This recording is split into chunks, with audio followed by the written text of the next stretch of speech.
Welcome to Inspire Saratoga, a show that highlights the people and stories that make our home a place of strength, inspiration, and success. I'm Michael Kurkowski, physical and mental performance coach and resident of Saratoga Springs. And in this show, my mission is to connect with the great people who also call this place home, hear about their work and what they do for this town, and share their insights and experiences in health, wealth, and happiness for you, my neighbors. Thank you for joining me wherever you are in town. Let's dive in. Okay, and we are live. Alec Lewis, welcome to Inspire Saratoga. Thanks so much for coming, man. Thank you, Michael. Appreciate the opportunity to be on with you and chat today. Absolutely. So do people call you Alex all the time? Yeah, I get Alex a lot. Sometimes I'll even get Eric.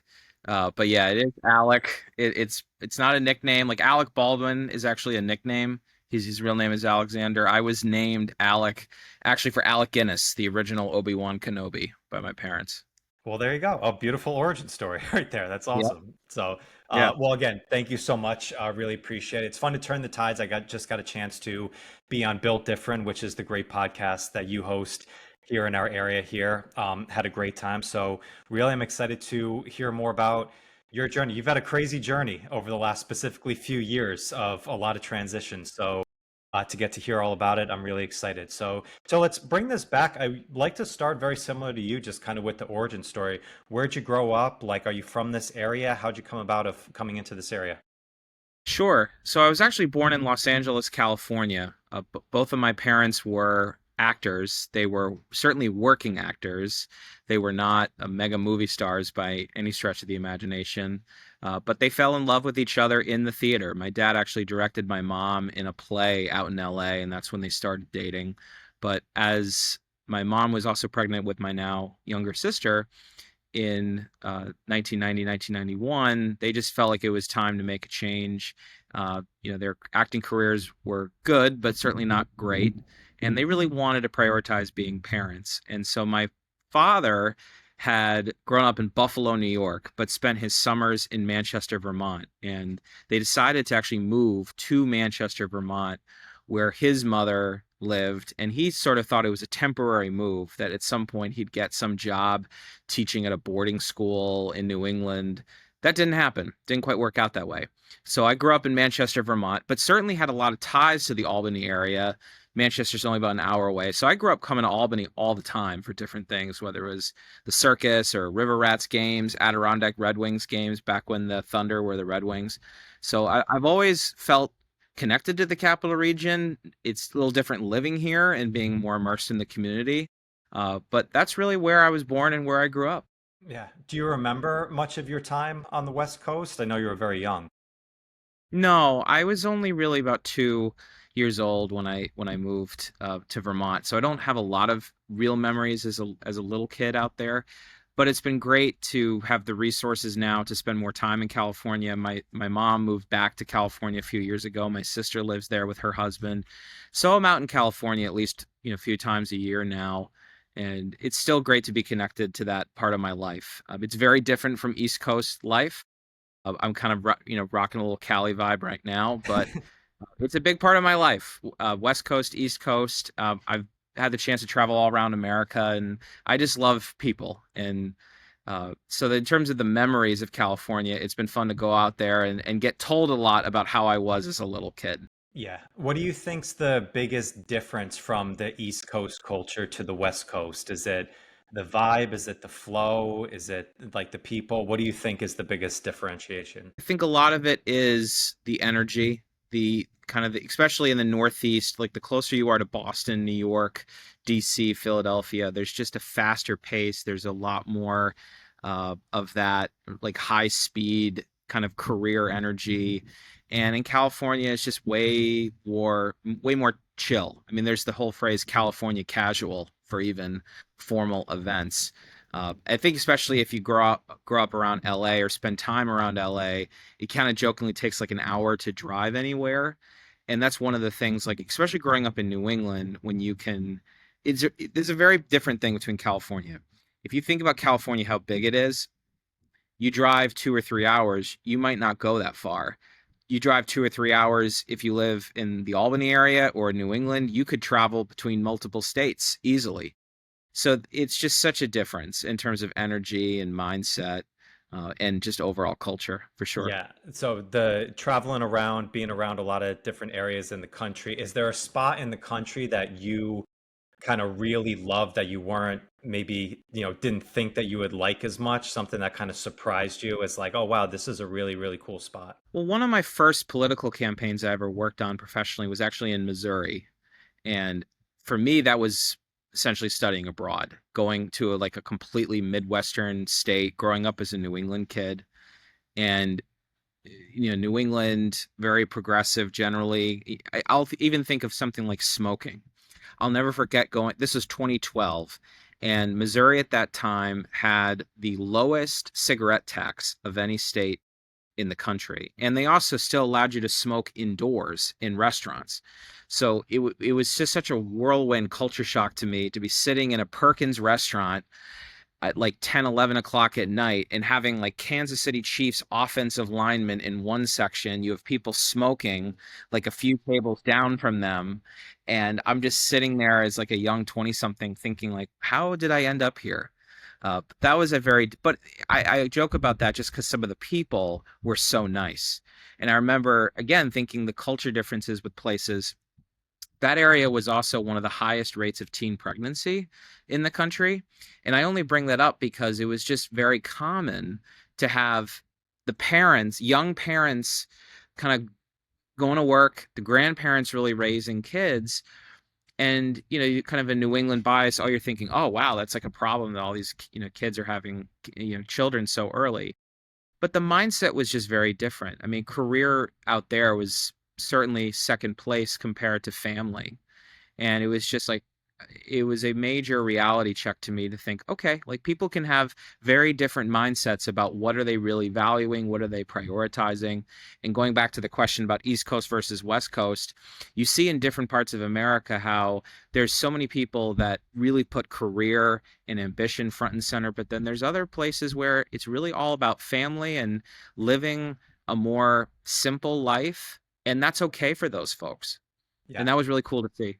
That's really cool. It's, travel is one of those things where it's, there's like the 2D lessons versus the 3D lessons of life, right? Where 2D lessons, you can learn all about it from a book or talking to somebody and that secondhand experience. But then when you're actually engrossed in it and you're in that Perkins restaurant and you see that, like, that's a 3D lesson, it hits very differently when you see where values are. And you don't have to go to, we always think of travel as like going to a foreign country or a foreign place. It's like, no, travel can just be within our own confines of the country, even different counties, and you can see very different, value structures and what people really focus on. And I'm sure in the work with the political work that you've done of being kind of attached and understanding how people are in that, I'm sure you had a lot of lessons, in that field.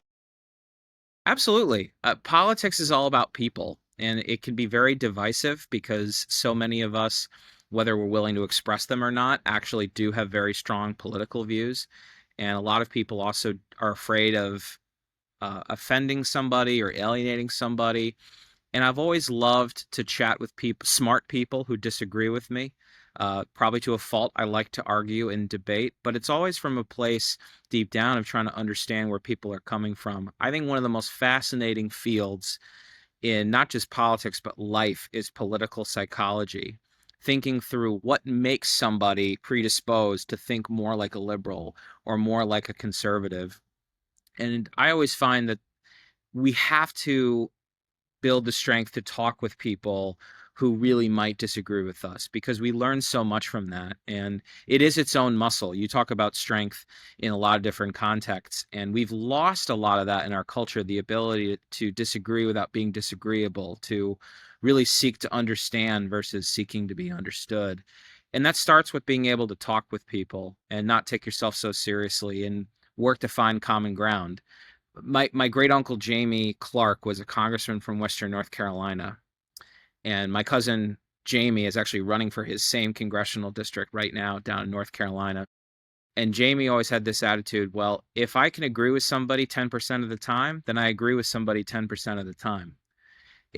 rather than thinking of all the things we disagree about, Mm, it is really radical when you can focus on what you can agree on and build from there. yeah. That's really fascinating. I want to ask you about the your political experience from there. I mean, obviously, politics is always a hot topic, and even as you were talking, I was like, oh, like even now, it's like it's been a hot topic for, for generations, it's and every time when it's, present and in the spotlight right there, we think it's been around as far as discourse and very, deep thoughts and deep values behind this. How did you get into the world of politics? Obviously, you've had family that has been in it from generations, but was that something that was always a thought pattern that you wanted to explore, or did it more kind of just fall into your lap? I think I was genetically predisposed to being interested in politics. I mean, I come from a lot of people in my family who have been civic minded, public service minded, whether it be as elected officials, whether it be as teachers, clergy. I remember as a fifth grader, we traveled up to Montpelier, Vermont. And of course, the real highlight of the trip was visiting the Ben and Jerry's factory up the road in Waterbury. But will never forget sitting there as a 10-year-old, 11-year-old, watching the state legislators debate. Most of my classmates couldn't care less, or they didn't really understand what was going on. But I just immediately understood everything that was happening. At the time, they were debating a tobacco tax, and I just was so fascinated by it. And even the theatrics of campaigns and how you kind of sell yourself as an elected official, as a candidate, always fascinated me. But I think I looked at the political arena. My views on it have evolved. I'm certainly a little more jaded about the process than I used to be. But at its core, I've always viewed it as a vehicle where all the issues of public life can come together. And ideally, our elected officials are identifying the problems that exist in the general public and working together to solve them. Of course, politics works a little differently than that. It's not quite that simple. But at its core, that's what it should be. And people who want to think about the best of what politics should be, I believe always should be striving to figure that out. How can we build stronger families, healthy individuals, loving communities, and above all, how can we identify problems and actually solve them collaboratively and constructively? Yeah. What was the fascination with it like early on? As you said, like most, kids at that time are completely tuning out to a tobacco tax on there. I'm more similar, like you. Like I love hearing like discourse and people put together arguments and stuff. What was the fascination? Was it something specific that you can pinpoint, or was it more just the environment of people trying to come to a conclusion on something specific? What was that kind of experience like for you? I think it just felt good to feel like I was like really good at something, and I knew that I was really into social studies and history. And that time in my life was, challenging as it is for a lot of people. Middle school is just a really awkward time. And it was one of those things that gave me a lot of strength and confidence, knowing, okay, I'm really interested in this. I'm really engaged in it. And it's clicking in my brain. And I'll read the Time for Kids backwards and forwards, like as a fourth grader, fifth grader. I think that it was really that simple. It just felt really good to know I was good at something and really interested in it, and I just wanted to keep pursuing it. You said that obviously got a little jaded after some experience with that time of going in. Is that more of just the gridlock that happens a lot with politics? Is it like what was it like when you got like into it and actually in, in the field, and now you're playing the game, with people on that? Because so much of us, we see politics just from the outside. You can have a very negative spin of all these different just very absolutes on stuff, but as somebody who was in it, what was that experience really like for you? Sure. In terms of professional politics, I have been a campaign operative for more than a decade. My life has transitioned now into more so like in-house government affairs for a biotech company, and so I jokingly feel like I'm a little more retired, or taking a hiatus from campaigns at the moment. The hard thing with campaigns is, as a staffer, you work really, really hard, whether you win a campaign or lose a campaign. And I've certainly been proud to win a lot more campaigns, big campaigns, than ones I've been on the losing side of. But when you see elected officials too often not have the courage to actually really take the bold actions that their constituents are really demanding of them and elected them to do, it's really disheartening. Uh, Politics is driven so much more by fear rather than hope. And it can be sometimes fear of the voters rather than hope for actually sometimes doing things that maybe the voters aren't quite ready for in a district, but it's very difficult for politicians to think what is really in the best interest of their communities long term when the systems that exist really incentivize them to be only thinking about the short term. We talk about corporations with profits and how in America, certainly, you have most companies are thinking about quarterly profits, just the next 3 months. It's very similar in politics, especially in New York, where you have state senators, you have state assembly members who have to run every 2 years for their seats. And many people would think this is cuckoo bananas, but in a state like New York, you're talking about $1 million races routinely for state senate. I don't care who you are. I mean, there's public matching funds now, which make it a lot easier to raise money, but that's still a lot of money and a lot of time raising money compared to actually being engaged in the communities and talking with folks about real issues and working to solve problems. So, all that to say, I think you have a lot of people in America who are just so disenchanted with politics. If you look at, actually, here's an even simpler example. If you look at the 2024 presidential election, you look at the total number of votes that Kamala Harris got, Donald Trump got, the real winner of that presidential election in terms of the total voters were the people that did not vote in that election. More Americans did not vote for either one of them than voted for either Donald Trump or Kamala Harris. And I increasingly am obsessed with that thinking and really trying to step out of the political sort of bubble a bit and think, how can we actually really reach people who've just totally given up on the political system? Because the reality is most Americans actually have. And that's really terrifying. And we have to change that. Yeah. Did you see that change over time? I mean, a decade in is a pretty good time from, from the beginning of when you first started to now. Has that changed that you've seen from just the overall consensus behind it? And what did this time in politics really teach you personally about communication and about like even storytelling or so? I just think a lot of elected officials are increasingly out of touch with real people. And a lot of it is not necessarily their fault. It's really the abject fault of the system. And in a lot of places, this isn't just in New York, but across the country, because of gerrymandering and redistricting that politicians too often are in control of, they don't really have any incentive to listen to people that disagree with them, because more often than not, a lot of the big political districts are decided in primaries rather than generals. And so it's really more about catering to political insiders and activists that have a very narrow perspective on what they're engaged on versus the general population as a whole. That's not healthy. And I just think over time that wears on you because you get into politics ideally wanting to help people solve problems and make a real difference. And so over time, when you are working so hard, and also the candidates who run for office are running really hard. I mean, the ones that really have to be good at it, they're sacrificing a lot of time with their friends, their family, their weekends don't belong to them, their evenings don't belong to them.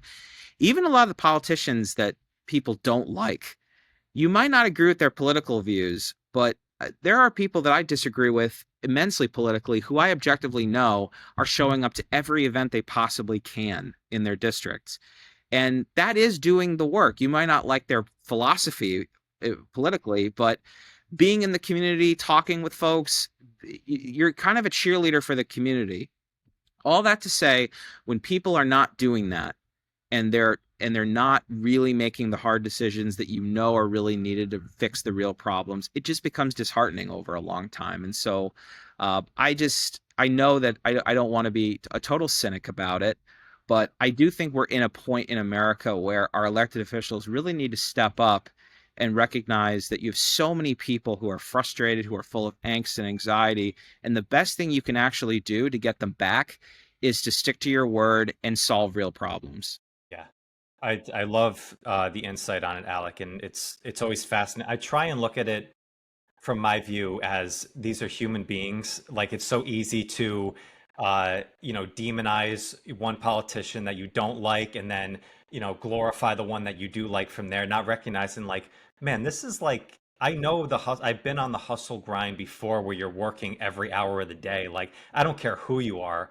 That is a challenging and stressful thing, and you're probably not always in the perfect mindset to have clear thoughts at all those times when you're working 16, 18 hours and then you have to do it again to campaign again a year down the Yeah. line. I'll give you two examples that Saratoga people, especially, and Capital Region people will know well. Paul Tonko and Jim Tedisco. Paul Tonko, like die in the wool Democrat, and I know him well and I've campaigned with him a lot. Jim Tedisco, I don't really know that well personally, but I've seen him in action as a state senator for many years, and he's a household name in a lot of places. Both of these guys, completely opposite ends of the political spectrum, but they easily get reelected in their districts. And the real reason why is they just show up to everything. People see them constantly. And you might not agree with their political views, but generally, most folks think they represent the community. And more importantly, they're showing up for the community. And that's one of the biggest things that drives me crazy with too many elected officials, honestly. It's just show up. Just show up. A lot of people sometimes, some elected officials, I won't name who, when we would show them a poll about their name recognition, they would be shocked sometimes that it wasn't as high as they thought it would be. And I'd think who are you kidding? You know you're not going to every event you possibly should. And part of that is a lot of them, it takes time to do that. Somebody like a Tonko, like a Tedisco, they've been in office long enough. And like anything else, consistency over time compounds. So for them, it's name recognition.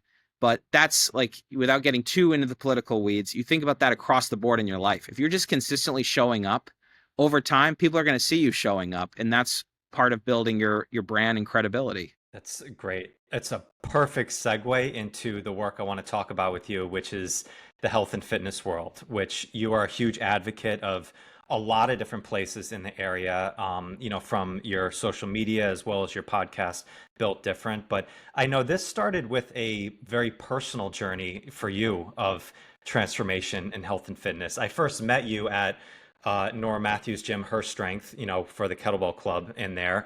And when did the process of your own personal transformation, start? What was it, 2021? Is that about the time, right? Yeah. So I actually, let me go back to the very beginning. I grew up as an athlete, and I was relatively skinny as an elementary school kid. And then kind of in middle school, got a little bit chubbier, and high school was always like kind of a bigger guy. But my weight really exploded earlier on, like over the course of my political career. And that's kind of why I have a hard view about the political world, because I do think, generally speaking, it's really hard to have it be a healthy place.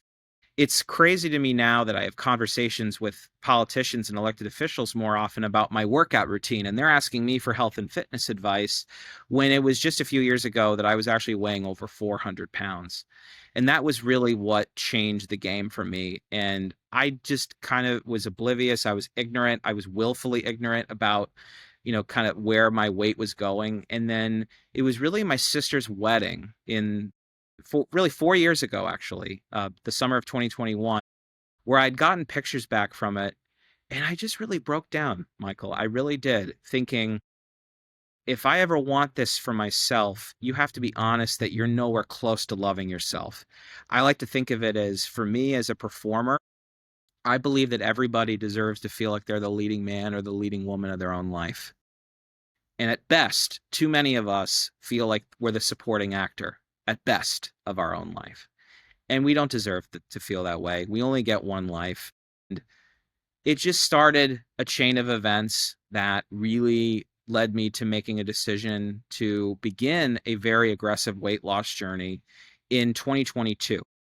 like a lot of us, we had different weddings and things in our lives that were being put on hold from COVID. And that summer, I had about five weddings that I was going to be intending or being a part of. And so I wanted to look a lot better at minimum. You know, you look good, feel good. Hmm. So it started from there. And within a few months, I had lost actually almost 80 pounds, just doing a more aggressive, like ketogenic diet. And the hard thing is when when you're further along on your journey, it gets harder and harder to like kind of to contour your body, but it's a lot easier actually to lose weight more quickly when you have a lot more to lose. And so I was able to drop a lot at first, but when I moved back to Albany in the spring of 2023, that's when I really started to kind of realize, well, I have all these friends who are more so foodie influencer type people. No one's really going around and profiling a lot of these gyms that are amazing and doing incredible work here in the Albany area. So it just kept snowballing and it got bigger and bigger and bigger. And so by the summer of 2023, I'd accomplished this goal that I had set when I first started to lose 200 pounds in 500 days. So now it's just about building out.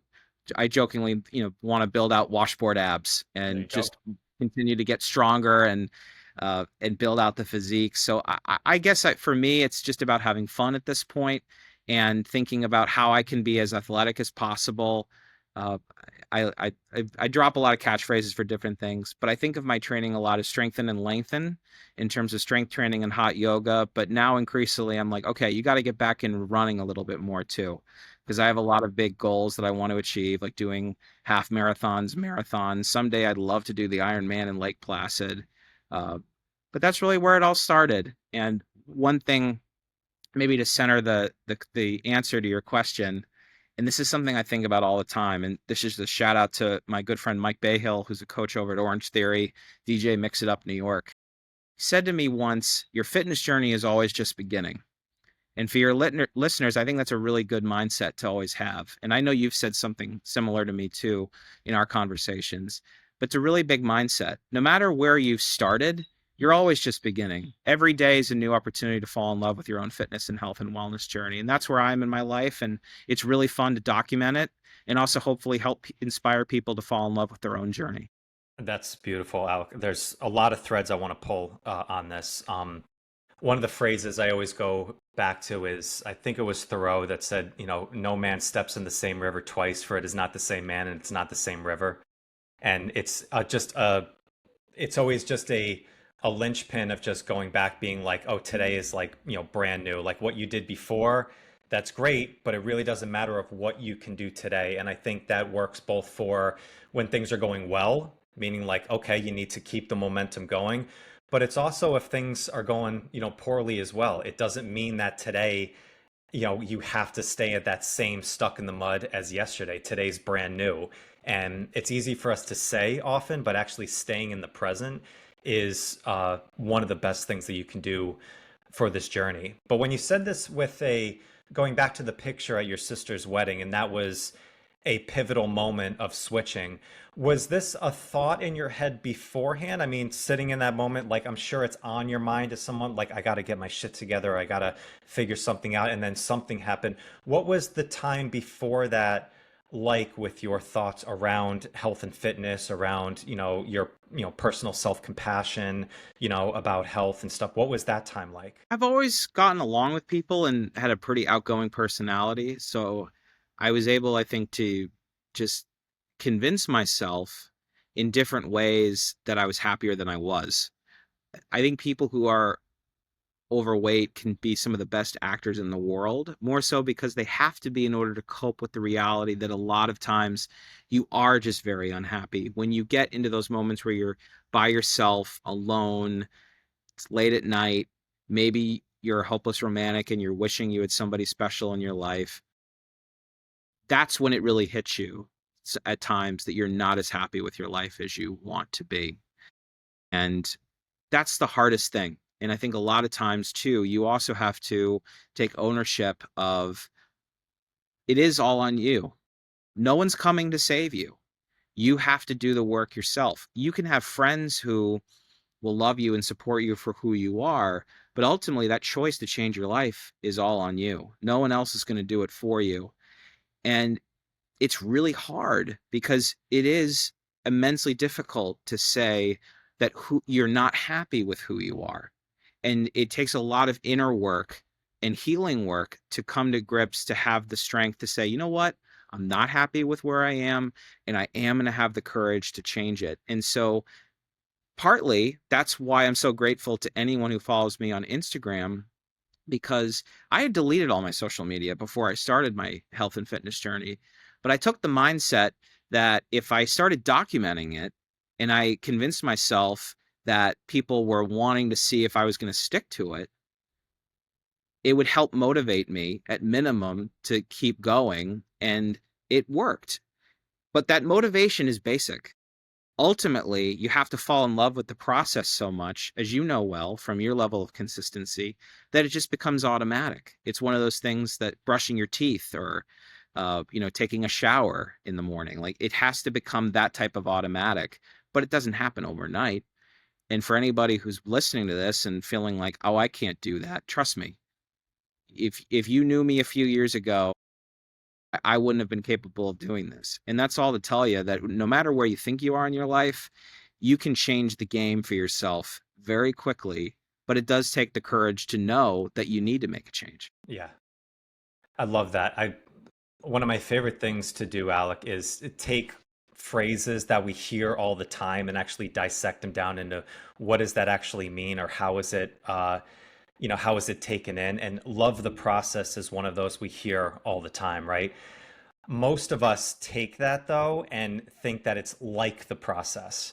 And we know that you don't always like the process when you're consistent on something, but when you love something, you're doing it for a deeper reason that goes beyond just how you feel in the moment. If you love somebody, you're not always going to get along with them. You're going to have times when you want to wring their neck, but you don't just jump ship on there, because there's a deeper reason behind that. There's a deeper commitment, because that's real love.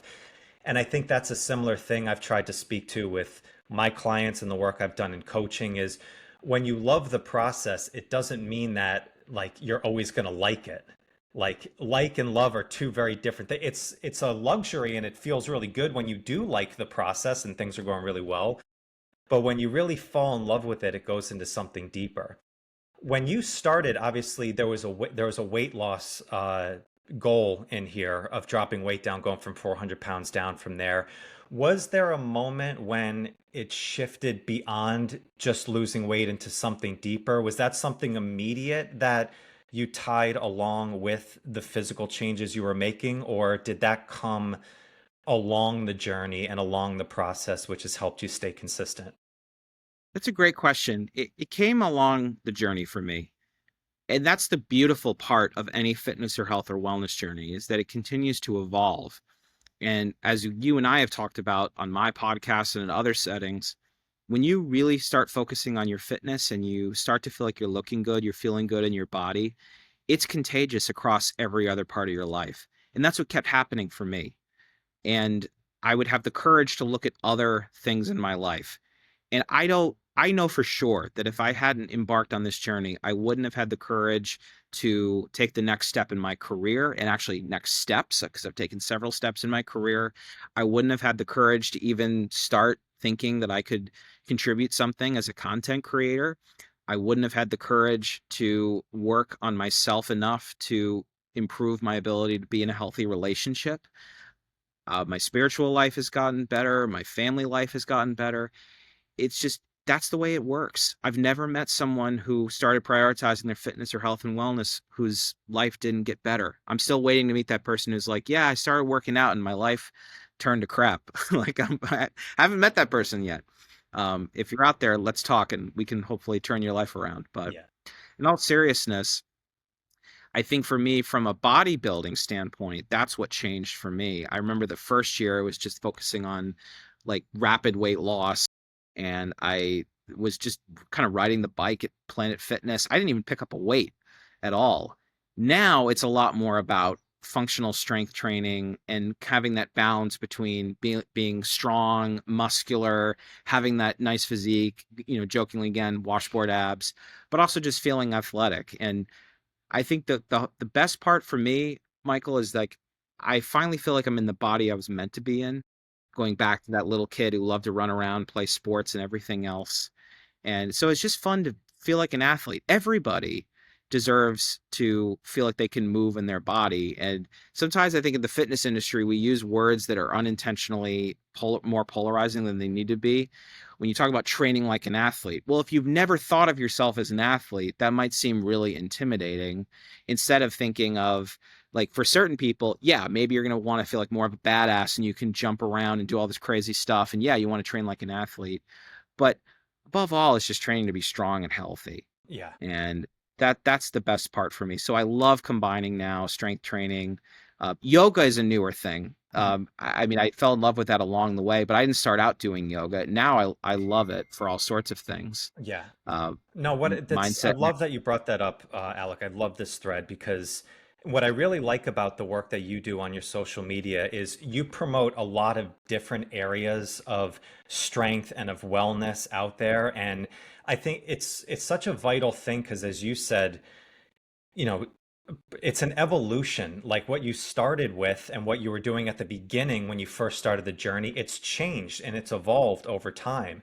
And I think it's very easy to, especially in the optimization culture that we're in, of always thinking there's a best way to do something, there's a best diet to go on, there's a best tool to use to get strong. And I think a lot of coaches, they fall into that dogma of like, no, this is the way to do it from there. It's like, no, there's a million different things that you can do. If you're just doing something, you're moving the needle forward. You're gonna kind of find the right recipe that what fits well for you. It might be keto, it might be yoga, it might be kettlebell training, it might be a combination of a lot of different things. There's no police that are saying this is the health and exercise police that you have to do it this way. And seeing the Yeah. evolution that you've gone through, I think is such an important message for anybody because like nobody has the right answer of this is the way to get to XYZ. There might be more optimal ways at certain times, but it's going to change and it's going to evolve based on where you are in life, based on the different situation. And I see so many people, they especially in that middle zone, not at the beginning. Like they do very well at the beginning of getting motivated, but it's usually somewhere in the middle that everybody falls off because the results are they're at different speed, they're not coming as fast, or we start to go back to old habits and don't change. And that's when people yo-yo in this cycle back and forth. And what you've done and proven by example is there's an evolution. If you keep just looking at it as an evolution of just trying it on a day by day basis, it compounds, as you said. It does. And my journey with it has evolved, like even from a content standpoint. When I first started doing a lot of content a couple of years ago, I kind of quickly built out this reputation. And it was certainly intentional in part in thinking, okay, people aren't really seeing all these different gyms that exist. Let me be more the guy that's doing all these workouts and kind of the Yelp gym guy. But especially when my father passed away suddenly in the spring of 2024, it really changed the way I had to approach my own workout regimen for my own health. And so I found that it was more important for me just to get through the day to have consistency in the training that I was doing. And that evolved into pretty much doing metabolic and hot yoga spot mainly. And I sometimes have gotten criticism that it might have hurt my brand by uh, kind of doing that. And I actually agree with that because I'm not going to different gym communities the way I was before. But I do my best to highlight the places that I've been to and I still know because what you just said is so important. What my routine is what works for me, and it's not going to be right for everybody. But it is really important, I think, for most people to find what they can do that works for them to be consistent. I like to train in a very specific way, as I know you do for your own training. It doesn't mean your way is like the 100% going to work for everybody. Neither is mine. But something is better than nothing, and consistency or 365 consistent beats the hell out of 75 hard. We all have to work with each other to help promote a general culture of fitness and health and wellness so that people can really find communities that vibe for them and ultimately get healthier and stronger. Yeah, I love that. So You started the podcast, which is built different. Love it. It's a beautiful space that you have too. I got privileged to be on it not too long ago from there. What made you decide to go the podcast realm and sit down with people and have conversations? I love talking with people, as I know you do too. And I had a pop-up guerrilla style interview show that I just done on my phone called The Glow Up, which was a really cool chance to interview a lot of my coaches that I'd gotten to know along the way. At the time, I was going to Power and Orange Theory a lot, and I had done some stuff with Hot Yoga Spot, and all these different people in wellness too that I'd gotten to know. And it was so fun, but I also knew the limitations of that, and so I had the opportunity to partner with a couple different media companies in building out what we were building out now, both in terms of overall media content and podcasting content. And I just love the ability to have a longer conversation, not be rushed in the process. There's certainly the value of, longer conversation in terms of being able to slice and dice it into a lot more shorter form reels. But above all, I just love talking with smart people who share common interests in, fitness and wellness, and really learning more about their stories and journeys, and seeing the common threads. Uh, and I have had so much fun talking with amazing people like yourself and everybody I've had the chance to with Built Different. And above all, just promote thinking differently about a culture that too often is pushing us away from prioritizing our fitness and wellness. And I go back to somebody like a John D. Michelle, my very first guest on Built Different. A gentleman who's 71 years old, lost his wife to ovarian cancer not too long ago, and had his own weight loss journey. But this is a guy who's 71 at an age when most people are barely hanging on increasingly, and life expectancy is telling you only have a few more years left. This is a guy who's working out at Meta 6 days a week, including 2 of those days being 2-a-days. And I love John, as do a lot of people in the Meta community, because he's his own source of inspiration. And one thing I believe in my heart through fitness and health and wellness is we are all influencers for one another. And that's why I love the group fitness culture so much too, because on days when it's really hard for you to get in there, you go in there for your community, and they're picking you up. And some days you're the person that's inspiring them to do their thing. And so above all, that's why I really love Built Different as a concept, because hopefully people who have been able to watch any clip of it, in the same way for you, you're building community through your podcasts. People can feel like they're not alone and can listen to it whenever they're needing a source of good inspiration, or maybe just a few laughs. hmm Uh, but it's just fun. At the end of the day, it's just fun. I love that. It's I've spoken to so many coaches over the years, like I think 500 interviews now from different podcasts that I've done. And I remember one, a friend of mine referred this guy, Nick Motichka,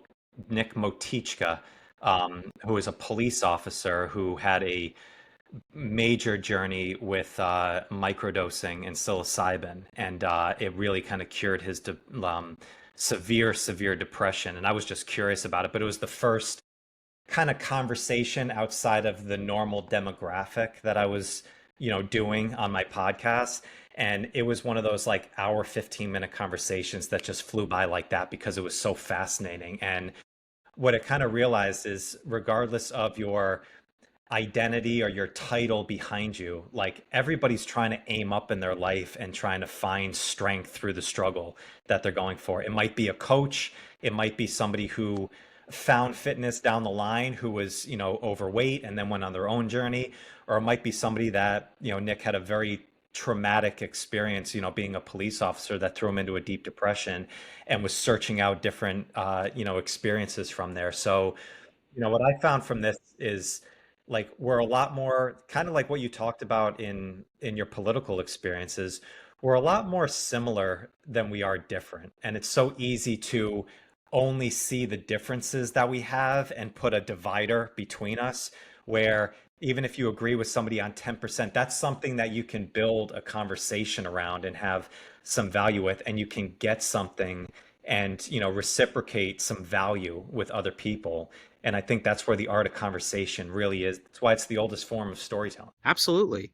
Storytelling from the very beginning of human civilization is how things were passed down to generations. And not to get super religious, but if you even think of the power of the way that the scriptures were put together in ancient religions and the importance that people put on these stories, there is real power in not only the written word, but just in the ability to connect people to important thoughts and ideas. And I think especially in the fitness industry, it's in health and wellness, it's just so important. I really started even going back to the kind of the glow up pop-up interviews I was doing with the concept that there's so many people who, especially fitness coaches, who are inherently so intimidating to most people. Because if you've been relatively physically fit your whole life, you might just take it for granted of what that means for you. And for a lot of people who are just, they see somebody like, okay, well, let's talk about our mutual friend, Nora Matthew, who is very fit, is a mom of 5 kids. But I know, like any other person, has her own insecurities about different things. She's still a human being. And so in conversations I've had with these folks, it's like, okay, maybe their insecurity, maybe their vulnerability isn't showing necessarily physically, maybe it's more mental or emotional, but it's still a way to connect people through story and helping you break down those walls and silos and bring people in to communities that can ultimately help them to change their lives for the better.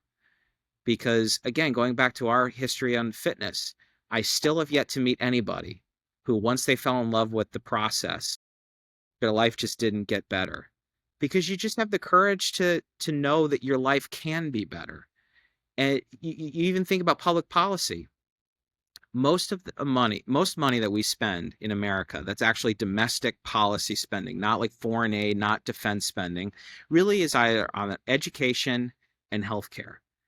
And if we actually really were able to turn it around and help more people to live more fully and more full, healthy lives, you think about the decisions people might make that were different. Maybe people go for better jobs. Maybe people go for better relationships because ultimately they look good and feel good and have the confidence to really do anything they want. I think it would solve a lot of societal ills. Yeah. I really do. I'm with you on that, Alec. I mean, that's why my one podcast is called The Strength Connection, because I think all strength is connected. And if you focus on the physical, you can flow that into how can I improve this in my mental side or my emotional side or my business or my finances. Like you can borrow strength from other areas in your life.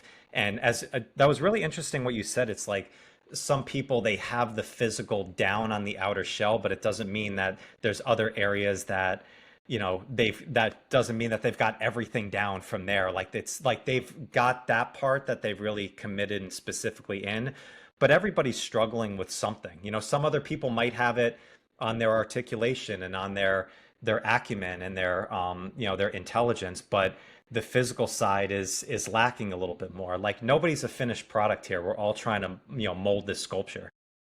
Yeah, and even financial. I've interviewed a few people, and I'm looking to actually have some folks on Future Built Different episodes who are more in the financial world, financial planners.